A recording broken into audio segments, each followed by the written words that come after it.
সকলকে নমস্কার। প্রদেশ কংগ্রেস সভাপতি শুভঙ্কর সরকার আপনাদের সামনে আজকের মূল বিষয়ে সবিস্তারে ব্যাখ্যা করেছেন। আসলে ঝাড়খণ্ডে যে ঘটনা ঘটেছে এবং এটা একের পর এক এই ধরনের ঘটনা ঘটে চলেছে, এর মূল যে কারণ আর এসআইআর সম্বন্ধে আমাদের রাজ্যে যে এখন ঘটনাগুলো ঘটা শুরু হয়েছে শুনানি পর্বে, এর কারণটা কিন্তু এক। দীর্ঘদিন ধরে আরএসএস এবং বিজেপি এবং মোদী সরকার আসার পর থেকে মোদী সরকারের সক্রিয় সহযোগিতায় বাংলাভাষী, বিশেষত বাংলাভাষী সংখ্যালঘুদেরকে বাংলাদেশি বলে দাগিয়ে দিয়ে তাদের বিরুদ্ধে গোটা দেশ জুড়ে তাদেরকে টার্গেট করে যে প্রচার চালানো হচ্ছে, আজকে এই ঝাড়খণ্ডে মুর্শিদাবাদের পরিযায়ী শ্রমিকের হত্যা, এর আগে উপর্যুপরি একের পর এক ঘটনা, যেভাবে বাংলাভাষী পরিযায়ী শ্রমিকদের ওপরে যে আক্রমণ, এবং এই যে চাকুলিয়ার গতকালের ঘটনা, বিজেপির পশ্চিমবঙ্গের রাজ্য সভাপতি বলছেন যে ওখানে অনুপ্রবেশকারীরাই কাণ্ড ঘটিয়েছে। উনি এখানে বসে কিভাবে টের পেলেন কারা এই কাণ্ড ঘটিয়েছে? যাদের কাছে নোটিশ গেছে হিয়ারিংয়ের তারা অনুপ্রবেশকারী, তাদের তো ড্রাফট খসড়া রোলে তাদের নাম আছে, তাদের কাছেই নোটিশ যাচ্ছে, তাদের নাম ডিলিট হয়ে গেছে, তাদের কাছে নাম যাচ্ছে না। অথচ বিজেপি বলছে তারা অনুপ্রবেশকারীরাই ঘটনা ঘটাচ্ছে। এই যে বাংলার মানুষের একটা বড় অংশকে অনুপ্রবেশকারী বলে দাগিয়ে দেওয়ার অপচেষ্টা, এর ফলেই আজকে এই অশান্তি তৈরি হয়েছে। দুর্ভাগ্যের বিষয়, নির্বাচন কমিশনের যে এসআইআর প্রক্রিয়া, সেই এসআইআর প্রক্রিয়ায় এই অপপ্রচারের চাপে পড়ে আজকে এই এসআইআর প্রক্রিয়া যে দিকে চলে গেছে, আমরা মনে করছি যে সেটা এই রাজ্যের যে আপামর জনসাধারণ, বিশেষত যে নির্বাচক মণ্ডলী আছেন, সেই নির্বাচক মণ্ডলীর একটা বড় অংশর ভোটাধিকারকে সেটা ক্ষুণ্ণ করতে চলেছে এই শুনানি প্রক্রিয়া যেভাবে চলছে। আপনারা গত 2 মাসের বেশি সময় হয়ে গেল এই এসআইআর প্রক্রিয়ার ধাপগুলোকে দেখুন। প্রথম যে গণনা পর্ব হয়েছে, 58 লক্ষ পশ্চিমবঙ্গে ভোটারের নাম বাদ পড়েছে, যার একটা বড় অংশই মৃত বা স্থানান্তরিত ইত্যাদি। অন্যান্য অনেক রাজ্য আছে যেখানে এসআইআর হচ্ছে, তামিলনাড়ু আছে, কেরালা আছে, উত্তরপ্রদেশ তো বটেই, বা এর আগে বিহারে হয়েছে, রাজস্থান হয়েছে। অনেক জায়গাতেই তামিলনাড়ু পশ্চিমবঙ্গের থেকে ছোট রাজ্য, তামিলনাড়ুতে 97 লক্ষ নাম বাদ পড়েছে, পশ্চিমবঙ্গের থেকে অনেক বেশি। পশ্চিমবঙ্গের থেকে ভোটার সংখ্যা অনেক কম, তা সত্ত্বেও পশ্চিমবঙ্গের থেকে বেশি। অর্থাৎ ডিলিশনের দিক দিয়ে পশ্চিমবঙ্গ সবার উপরে নয়।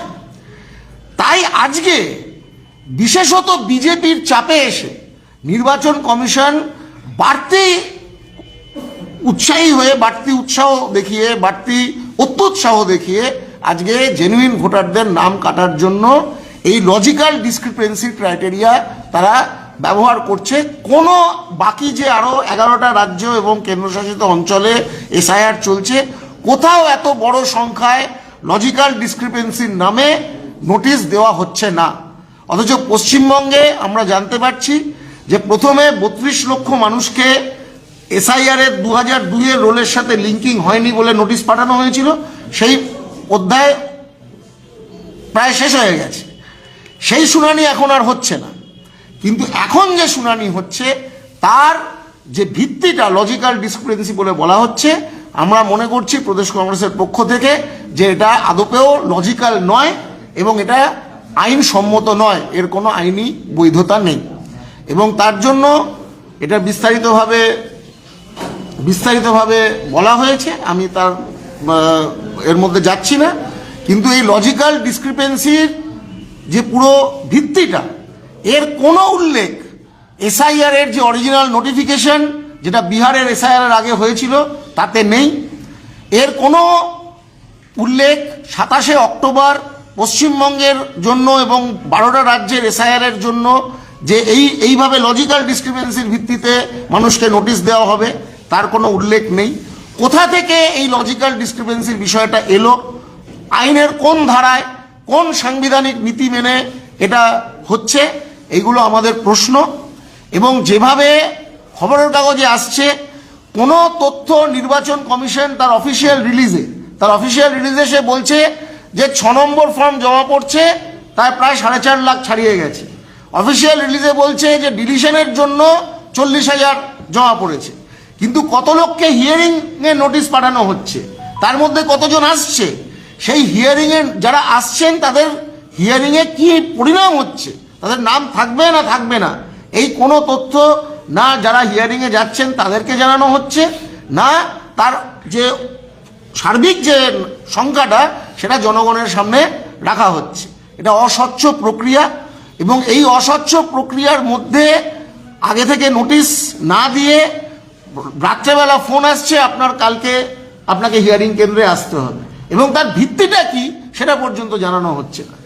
এর ফলেই মানুষের মধ্যে আতঙ্ক তৈরি হচ্ছে, এবং এটা যদি চলতে থাকে আগামী দিনে পশ্চিমবঙ্গের বিভিন্ন জেলায় অনেক বড় বড় এখন অবধি ফারাক্কায় যা হয়েছে, চাকুলিয়ায় যা হয়েছে, এগুলো ট্রেলার, এর মানুষ রাস্তায় নেমে আরও অনেক বড় ক্ষোভ দেখাবেন।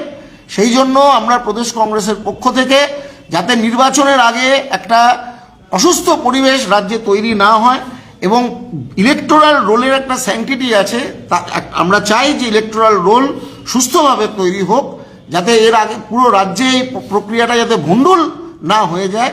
তার জন্য আমরা নির্বাচন কমিশনের কাছে দাবি জানাচ্ছি যে এই লজিক্যাল ডিসক্রিপেন্সির বেসিসে যে শুনানি এখন চলছে, এর আগে যা হয়েছে আইন মেনে যা হয়েছে সেগুলো নিয়ে আমাদের কিছু বলার নেই, কিন্তু এখন যেটা হচ্ছে এই শুনানি প্রক্রিয়াকে স্থগিত রাখতে হবে, এবং স্থগিত রেখে আগামী 3 দিনের মধ্যে প্রদেশ কংগ্রেস দাবি জানাচ্ছে যে সর্বদলীয় সভা, সর্বদলীয় মিটিং, অল পার্টি মিটিং ডাকতে হবে।